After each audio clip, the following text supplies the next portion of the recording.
Sure. Here's section 1 of the story script. Written in first-person narrative from Olivia's perspective, following your exact requirements. This section contains a minimum of 760 words, focuses on character setup and emotional tension, and avoids repetition or fluff. I still remember the day Ethan came back into our lives. He stood on our doorstep with just a duffel bag, eyes cast down, hesitant like he wasn't sure he was welcome. In truth, I wasn't sure either. It had been years since we last spoke, not since he left for college. But I forced a smile and stepped. Aside, "You can stay as long as you need," I said, though my voice felt foreign even to me. Mark barely looked up from his phone when Ethan walked in. Just a grunt of acknowledgement and back to the emails. That was typical these days. Mark. And I hadn't connected in years. He was either buried in work or traveling for it. We used to laugh. We used to talk. Somewhere along the way, we became silent strangers, sharing a bed out of habit. Not love. When Ethan dropped out, I wasn't surprised. College wasn't his thing. He was always more sensitive, more emotionally in tune than most boys. Maybe that's what made him easy to talk to, or maybe I was just desperate to be seen by anyone. The house felt fuller after he arrived, and oddly warmer. He helped clean, cooked when I didn't ask, even remembered how I liked my tea chamomile with a drop of honey. Mark never remembered those things. It was nothing, and yet it was everything. One evening. I walked into the living room to grab my book and found him there shirtless, sprawled across the couch, headphones in, eyes closed. I froze for a second, not because I was looking at him. That way, God. No, but because the sight of him jolted something in me. He looked nothing like the awkward teenager I remembered. His jaw was sharper, his shoulders broader. I left the room without saying a word, heart racing and ashamed of it. The next morning, I laughed at myself. Midlife crisis, I thought. Hormones, loneliness. But things didn't return to normal. They shifted. Subtly, but they did. Mark started. Traveling more, saying the company was pushing new deadlines. He stopped calling during trips. I stopped caring. At first, I thought he was cheating. I even checked his messages once when he left his phone unlocked on the counter. Nothing concrete, just a few texts from someone named T. Too polite to be personal, too vague to accuse him of anything. Ethan noticed my mood. He didn't say much, but he started staying in more, keeping me company during dinner. We talked about movies, music, little things, and sometimes nothing at all. But those silences were easy, comfortable. He told me one night, "You're the only one who's ever really listened to me." I remember staring into my glass of wine, unsure what to say. I wanted to tell him it was mutual, that I hadn't felt heard in years, but I didn't. Instead, I smiled like it was just a kind thing to say. It's not a seed waiting to grow into something dangerous. Late one evening, we ended up watching an old film together. Mark hadn't called all day. I didn't care. I sat too close. Ethan didn't move away. Our arms brushed. I didn't flinch. I told myself it was innocent. And for a while, maybe it was. But there were moments. Quick flashing moments. A glance held too long. Silence that felt too charged. Once I leaned over to grab something from the coffee table and caught him looking not at my face. Apologize. I didn't mention it. That was the first time I wondered if he thought about me the way I had started, against all logic and morality, thinking about him.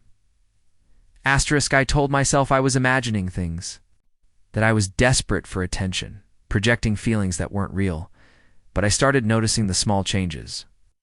How he lingered near me in the kitchen, how his hand would brush mine just slightly too long when passing a plate. How he waited for Mark to leave before joining me in any room. I started putting on lipstick before dinner. I hadn't done that in years. I told myself it was for me. That was a lie I wanted to believe. One night, Mark called from some hotel in Dallas, his voice distracted. He ended the call with a quick "love you," like it was a checkbox on his to-do list. I stared at the phone long after the screen went. I walked downstairs to the kitchen and found Ethan sitting there, barefoot, nursing a glass of water. "You okay?" he asked, and it wasn't casual. It was careful, like he already knew I wasn't. Asterisk, I nodded, then sat across from him. He didn't speak. Neither did I. We just looked at each other. I could feel the question hanging between us unspoken, but pulsing like electricity. Asterisk. That was the first night I didn't sleep, not because something happened, but because I knew something would. Asterisk. And deep down, I think I wanted it to. Here is section 2 of the story script, continuing directly from the previous part. It maintains a sharp, focused pace with a minimum of 760 words. Oh, no repetition or fluff. And continues Olivia's first-person narration. The day after that silent night, things changed. Not on the surface, not in ways anyone would notice. But I felt it. The air was heavier. Its glances lingered longer. My heartbeat sped up whenever we passed in the hallway. I told myself I'd draw the line, but I didn't even know where the line was anymore. Asterisk Mark left for another trip, 3-day. Conference in Chicago. He barely looked up when I reminded him. I stood there with my arms folded while he zipped his bag, waiting for anything that might feel like love. He kissed my cheek like I was an acquaintance. "Don't wait up," he said. He didn't even ask about Ethan, asterisk, that evening. Ethan made pasta. He poured wine. We ate at the dining table, just the two of us, laughing about a cooking mishap. I dropped my fork once, and when I bent to pick it up, I caught his eyes on me again. He didn't look away. Neither did I. We moved. To the couch after dinner. I turned on a movie I didn't care to watch. Somewhere halfway through, I felt his arm brush mine. But I didn't move. I couldn't. My body stayed still, but my mind spun. I wasn't thinking of Mark. I wasn't thinking of right or wrong. I was thinking of how alive I felt for the first time in years. Asterisk, then he touched my hand gently, as if testing the moment. I didn't pull back. His fingers rested there, tentative but present. I didn't speak. I couldn't trust my voice. Then he leaned in. I didn't stop him. His lips touched mine barely at first, like a question. The kind you answer with silence. Asterisk, the kiss deepened. Oh no, how long it lasted. When I finally pulled away breathless, I stared at him like I'd never seen him before. He looked calm, steady. I stood up quickly, pretending I needed water. He didn't follow me. Maybe he knew I needed to process it alone. Asterisk, I didn't sleep again that night. I lay in bed, staring at the ceiling.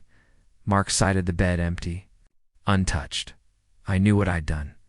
I also knew I didn't regret it. That scared me more than anything.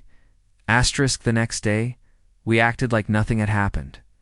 I cleaned the kitchen. Ethan left early. Kept thinking it was over, that the moment would fade like a dream. But it didn't. When Mark texted me that evening, I didn't bother replying. Asterisk, 2 nights later, it happened. I won't dress it up. It wasn't planned. There was no music, no soft lead-up. I came downstairs late, couldn't sleep. Ethan was. In the kitchen, pouring milk. He looked up. I said nothing. I walked to him, and before I could think about the consequences, I kissed him again. This time, there was no hesitation. Asterisk, it was clumsy, wrong, heated. It felt dangerous. It felt like oxygen. In the middle of it, I caught a glimpse of myself in the microwave's reflection. I didn't recognize the woman staring back. I looked. Reckless. Alive. Hungry. He whispered my name like it meant something. And for a second, I let myself believe it did. Asterisk, afterward, I sat alone in the dark. My skin buzzed. My conscience screamed. I tried to rationalize it. I told myself Mark had left me long before I crossed any line, that this wasn't betrayal, it was survival, a way to feel something again. But I knew better. Asterisk, the next morning, Ethan was different. He hovered. He asked if I was okay too many times. I told him we couldn't let it happen again. He nodded, but the way he looked at me said he didn't believe me. I didn't believe myself either. Asterisk, Mark came back that night. He brought me perfume. From the airport, the tag was still on it. "Thought you'd like this," he said, barely making eye contact. I thanked him, put it aside. I felt like a stranger in my own home. Ethan barely said a word in Mark's presence. Couldn't tell if it was guilt or something else. Asterisk later. I noticed Ethan had started locking his bedroom door. Not that I was trying to enter, I wasn't, but the sound of that click echoed louder than it should have. Asterisk then came the text. Mark left his phone on the counter. A notification popped up. T. Can't wait to see you again. Last night was incredible. Same time next week. Asterisk. I froze. My mouth went dry. So it was true. He had someone else. I wasn't paranoid after all. I felt a mix of vindication and nausea. I had betrayed him, yes, but he had betrayed me too longer, more deliberately. Maybe mine was emotional. His was strategic. Asterisk. I didn't confront him. Not yet. I wanted to understand who T was first. I had a feeling I wouldn't like the answer. Asterisk that night, I lay in bed between two betrayals. One I had committed. One I had uncovered. Neither of them made me feel whole. I wasn't innocent. I wasn't even sorry, asterisk. I just wanted to know who would break first.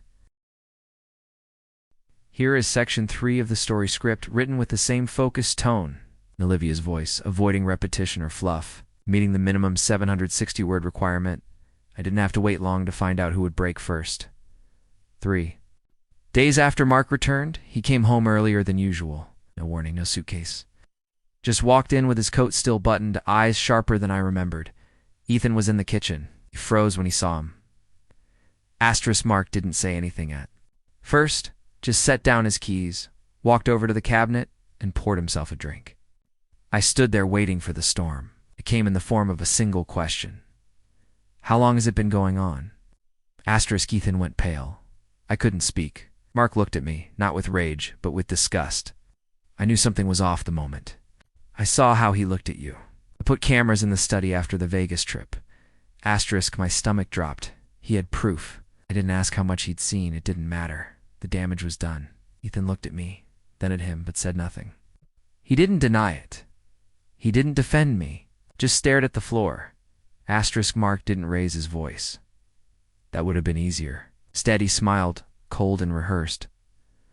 You thought I was cheating? You were half right? Tessa and I had an arrangement, but she wasn't mine. She was Ethan's, his girlfriend. Until you happened, asterisk. I blinked, confused. Mark laughed bitterly. She told me everything, every message, every plan. You think you were seduced? He set this up. They both did. Asterisk. I looked at Ethan, searching for any sign that it wasn't true. He finally spoke. I didn't plan all of it, but I wanted to hurt you both.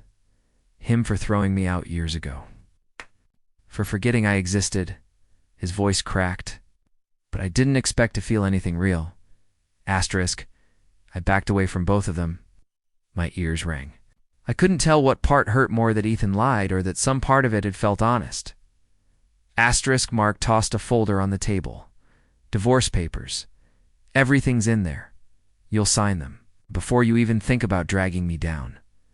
Remember, there are recordings. Multiple. With timestamps. He leaned in. You won't get the house. Or the money. But I'll let you keep the shame. Asterisk. Ethan tried to speak, but Mark cut him off. You disgust me. Both of you. You're not just pathetic. You're predictable. Asterisk. The door slammed. Behind him, and just like that, the silence swallowed the house. Asterisk. Ethan sat on the edge of the couch, eyes red but dry. I didn't mean for it to go this far. I didn't respond. My hand shook. My mouth tasted like metal. I wanted to get back at him, he said, but then... You looked at me like I mattered. Asterisk. I stared at him. You used me. Asterisk. He nodded. At first, then I didn't want to. That doesn't make it better, I whispered. I didn't scream. I didn't cry. I just walked away. Upstairs, I found my reflection again, this time in the bathroom mirror. I didn't recognize the woman staring back. She looked tired, hollow, older. I wasn't a victim. I wasn't innocent. I was part of this mess, willingly or not. Asterisk. I signed the papers the next day. Mark didn't show up. His lawyer did. Cold eyes, quick instructions. I kept my head down and didn't ask for anything. I already knew I had nothing left to bargain with. Ethan moved out a week later. No fight. No apology beyond the ones already said.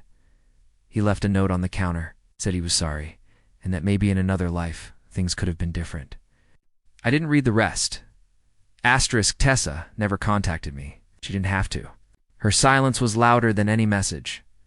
I went through the motions for a while. Grocery store runs, work, laundry, the bed stayed cold, even in summer.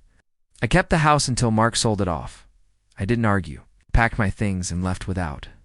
Looking back, some nights, I still wonder if Ethan ever really felt anything. If I was just a pawn, or if I was something more that he hated himself for loving. I guess I'll never know. Mark moved on fast. I saw a post online months later him, and Tessa at a conference, smiling like nothing ever happened. I didn't feel jealous, just numb. I don't believe in karma. Not anymore. I believe in choices. And I made mine. Every moment with Ethan was a choice. Every lie, every silence, every touch. I live smaller now. Quiet apartment, fewer mirrors. Less wine, sometimes. I still whisper the words out loud like saying them gives me power. I never expected to see my foster son playing with his revenge, and I never expected to help him win.